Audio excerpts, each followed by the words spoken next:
Paul pulled the envelope out of his leather attaché case and settled into an uncomfortable chair behind a large writing desk. Late afternoon sun filtered in through the bay window, but couldn't defeat the dankness of the old house, nor the dreariness of his mood. Luckily, he had had the mind to pack a few battery-powered lanterns, and one of them now provided enough illumination to examine his mother's ornate handwriting on the back of the envelope. For Paul it read. He traced the letters with his fingers, each one written with care and love. Pensively, he squeezed the bridge of his nose and released an exhausted breath. He had admittedly taken the loss of his mother very hard, as she was a kind, bright, thoughtful woman taken way before her time. But he was a lucky man, and had married a woman who exuded those same qualities, and had been blessed with a daughter, whose genes seemingly came from the women in his family. He had received the envelope several weeks before at the allocation of mother's will. Its content undoubtedly was a letter, most likely full of sage advice and love. He had agonized over opening it, though, as he was unable to come to terms with reading his mother's final words, but his wife, Lauren, had finally convinced him that they might provide comfort rather than sadness. With final resolve, he retrieved a dusty letter opener from the desk, and began to read the handwritten letter to my dearest Paul. There are not enough words in the dictionary to express my love for you, Lauren, and your sweet baby Emily. I only hope that I have shown you that love over your 25 years of life. My health may be fading, but know that I will always be with you, and that I'm sorry for what I'm about to reveal to you. I fear though that there isn't enough forgiveness on God's green earth for what I've done. If you are reading this, that means that my final will and testament have been executed, and you are probably surprised to find that you are now the owner of a small farmhouse in Creekside, Pennsylvania. It is the house that I grew up in. Heed my words, Paul. Do not go to that house. Put the deed in the back of your safe. Claim it as an asset, but otherwise forget that it exists. You may be curious to see the childhood home of your mother, but please, do not go to that house. I'm going to tell you why, Paul. And you may not have the same respect for me afterwards, but it is imperative that you understand the gravity of the situation. My parents and I had moved from that house when I was around 15 to live with Aunt June. However, when I was a few years younger than you are now, fresh out of college, I was offered a teaching position at a school a few towns over from that childhood home. You know, my parents both passed away shortly after we had moved to California, and now I'm telling you that they too had left me that house in their will, but they never provided me with the knowledge I'm about to bestow upon you, my poor, sweet Paul. Out of convenience, I moved into the house several weeks before summer ended. The town hadn't changed much. It was still secluded, surrounded by forest, and its residents were still fairly strange and private. They did remember who I was, though, and they definitely remembered the accident that caused my family to leave. As I was buying some groceries, the woman behind the counter recognized me, and told me that I shouldn't have come back, and strongly suggested that I should turn around and leave right then and there. She grabbed me by the hand forcefully to express her urgency. There was a scar on her arm, just like the one I bear, the one I told you I got from falling off of my bike as a little girl. I was admittedly a little freaked out, but not enough to take her advice. That whole town is a little kooky, and at the time I thought I was being shunned for what happened when I was a teenager, but there was a fearfulness in her tone that has sat with me all these years. The house had remained untouched for 8 years, and I spent that first day cleaning a thin film of dust off of everything. I was exhausted by nightfall, and feeling that it was awkward to sleep in my parents' old bedroom, I opted for my old one on the first floor. Because my room was small, my bed was flush against the wall, partially covering the only window in its length. A dresser and vanity were against the parallel wall. I remember collapsing into that bed that night, my body aching from moving boxes and cleaning. I'm not sure what initially woke me up that night, Paul. I don't recall a noise that pulled me from slumber, but I was overwhelmed by a feeling that I was not alone. Moonlight through the window cast shadows, but after a quick scan I knew the room was devoid of life save for me. And then I saw it, in the vanity mirror, a reflection of the window, and looking in through the window was a creature that should not exist, that cannot be from this world, too horrible for words. Just know, Paul, that this thing was evil. Even in the pale light you could see the vile intentions in its inky eyes, and snarling, fanged mouth. It looked excited, and hungry, its gray hands pressed against the glass, each elongated, alien finger leaving a filmy residue behind as it dragged its claw-like nails down the window. My back was turned to it, my feet only a few inches away from its face separated by a thin plane of glass. I watched it feverishly watch me through the mirror. Unable to tell if it was aware that I knew it was there, I nonetheless felt like it was waiting for me to move. I, however, was frozen with fear. Honestly, if something by the grace of God hadn't stirred me from my sleep, the sound of its screeching nails would have woken me. I was able to quell a surprised reaction and remain still. Maybe it was minutes, maybe it was hours, but the thing finally left. I'd be lying to you if I told you that was the first time I ever saw it, though. I'm so sorry, Paul. There are 3 creeks that run parallel in the woods that surround the town, a few miles apart from one another. Of all the rules given to us children of Creekside, the most important one was that we were not allowed to pass the second creek, and we were strongly urged not to venture too far past the first one. My parents told me there were old foundations and wells that made it dangerous for us kids to play there, and that several children had gone missing in the woods, but it was apparent that the adults of town never crossed the second creek either. A few people who had risked getting close to the second creek claimed they had seen ghosts amongst the trees, and that lore alone was enough to convince us kids to stay close to town.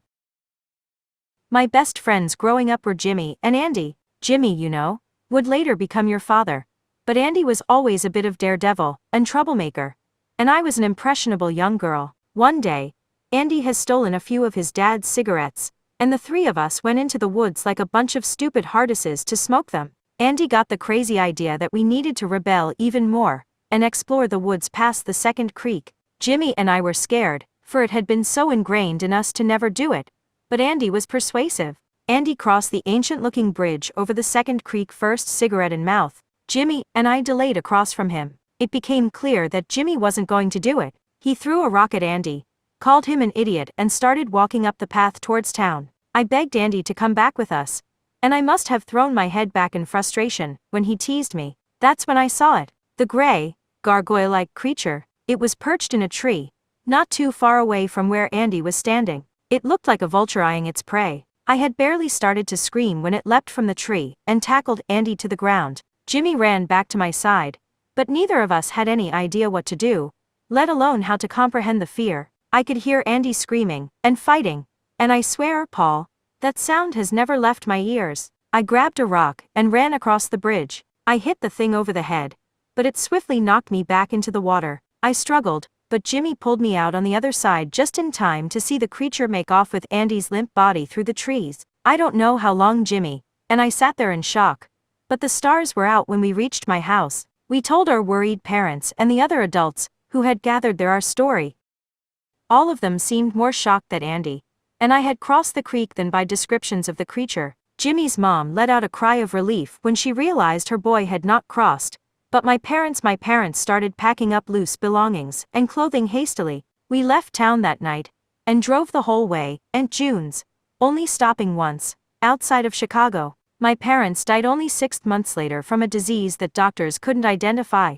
I was young and didn't understand. Everything was a blur, and I couldn't discern one emotion and memory from another. At some point, I started believing that Andy had fallen in the creek and hit his head on a rock, and that my parents' passing was an awful coincidence. It was easier to cope that way. And then I saw that hideous face in the window like it had claimed me nearly a decade before, and had been waiting for me ever since. I was relieved when it left, but fearful, for I did not know where it had gone. I remained frozen the rest of the night. Early the next morning, a knock came from the front door. I hesitated, gripped again by fear, but it was Jimmy. A nostalgic reunion was halted by his urgency to discuss something with me. I knew what it was before he even sat at the kitchen table. I wasn't prepared for what he was about to tell me, though, Paul. I'll spare you the details and tell you only what you need to know.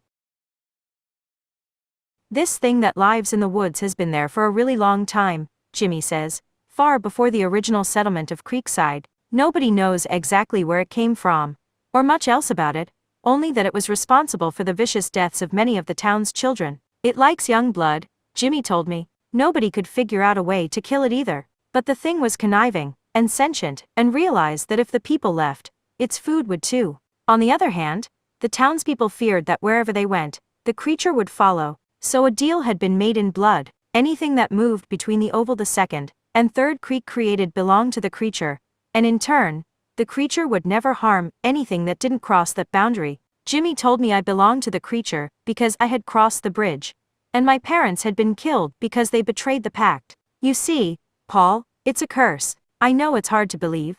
It didn't take me long to make the decision to leave Creekside again. Jimmy didn't know definitively what geographically bound the creature, but had done enough research to estimate that it only traveled within the confines of Creekside and nearby townships. He had also discovered similar tales of creatures around the world. These things are all over the place, and, I'm sorry, Paul, this is not important now. Check the files within your father's study. They'll tell you more than you need to know. Don't delve too deep though. It was his obsession with it that cost him his life, not the car accident I lied to you about. I'm so sorry. Jimmy helped me throw a few boxes into my car, and promised to meet me again soon. I turned around a last time to share a moment of silent solitude with him before I got in my car. As I turned back, I could see terror transform his face. He called my name, but I didn't have appropriate time to react. The creature bounded from the woods and leapt to the roof of my car. It crouched, dropping its face to be even with mine. Sneering, its rancid breath smelled of dried blood. My knees weakened and buckled as Jimmy swooped in to tackle the thing off of the roof. Jimmy fought with all his might, but wasn't a match, and ended up crumpled a few feet away from me. In hysterics, I tried to flee but quickly found I had nowhere to run. The thing caught me promptly and dragged me into the woods with little effort. Jimmy composed himself enough to start running after us, screaming for me to make a deal. I lost consciousness before I could make sense of what Jimmy was telling me, a fleeting memory of Andy whispering in my mind, "Paul, please remember how much I love you," as you struggled to manage the final parts of my story. A small fire blinded me as I awoke on cold, damp ground, surrounded by trinkets of times gone by. An old wind-up children's toy, a few dog collars, Andy's engraved lighter. Bones were littered everywhere. The creature sat squat across from me, watching me zealously. It was muttering anxiously and rocking on its wolfish feet. I was surprised, as ancient as Jimmy told me this thing was, to find that it spoke English. "Spoiled," it said, gravelly. "You spoiled." I remember its coal eyes following me as I nervously brought myself to a sitting position. "I knew it was you. Too old now. Spoiled." I seemed to be in a cavern of some sort with two tunnels that faded to blackness, neither discernible as the exit. I haven't forgotten its words, nor the look in its eyes when it stopped rocking. "You can't leave. You are mine. You belong to me. You cross the water, but you are too old to eat. You spoiled." Realizing the thing was contemplating over whether to kill me or not, Jimmy's screams strained through my head, and I understand that he had meant for me to make a deal with the creature for my life. The creature liked to bargain, so I asked it, Paul, what it wanted in exchange for letting me go. It thought a while before it smiled maliciously. It wanted one of my children, and one of my children's children. I wondered if this thing had been around long enough to inspire Rumpelstiltskin. "I don't know, Paul, but I took that deal." I nodded my head, and agreed that when I had children, I would bring one of them to the creature, and if I had grandchildren I would sacrifice one of them as well. It might seem like a rough bargain, but it would get to for letting one go. You might be sickened now, Paul, but realize that after considering the offer thoughtfully,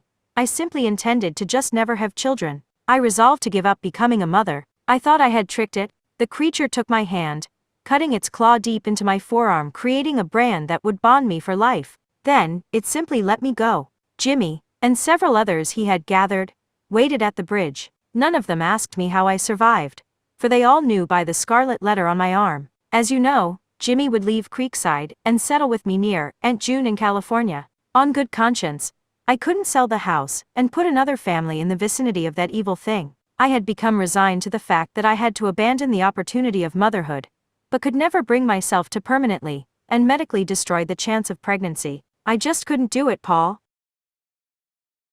And Jimmy and I were careful, even after we married. But several years later, I became pregnant with you, and your twin brother, Andrew. I know that's a shock. I'm not proud of what I did, Paul, and I regret never telling you about your brother. I knew, though, that the creature would take me, as it did my parents, if I betrayed our deal. The scar on my arm burned long before I gave birth to you. I took that baby, Paul, that infant, only a few days old. I took him back to Creekside and left him on the other side of the bridge on the second creek. I am unworthy of forgiveness, and to this day, the memory induces nausea and unbearable heartbreak. It was an evil thing for me to do, but it let me watch you grow up into the man you are. I've given you every ounce of goodness I could, and that's why I'm dying, Paul. I knew Lauren was with child a month before you announced it, because the scar on my arm was on fire, reminding me of my dues. I can't pay them this time. I can't do that to you, or sweet Emily. I have lived my life, and only hope that I can be reunited with your father, and Andrew on the other side.